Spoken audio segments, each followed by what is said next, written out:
sa Department of Education o DepEd nag-DepEd Order number 26 sa series of 2025 o ang guidelines sa payment ng overtime services ng mga guro. Ayon sa bagong pulisiya, ang isang public school teacher na nakatapos ng regular na 6 na oras ng pagtuturo ay maaaring mag-render ng overtime. Nilinaw din sa pamantayan na ang overtime ay dapat kaugnay lamang sa gawaing may kinalaman sa pagtuturo sa loob ng paaralan.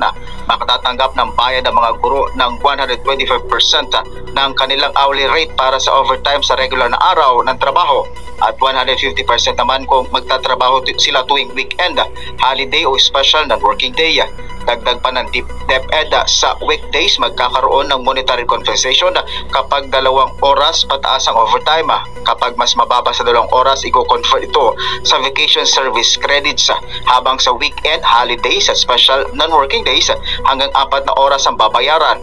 At anumang sobra ay i-convert din sa VSC. Sakop ng pulisya ang lahat ng mga full-time teachers sa DepEd kasama ang nasa alternative learning system o ALSA, maging sila man ay permanent, substitute o provisional.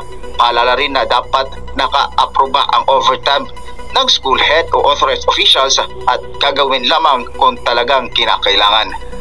Ako, si Wilmar Abreu ng GMA sa Radyo Palawan. Dapat totoo.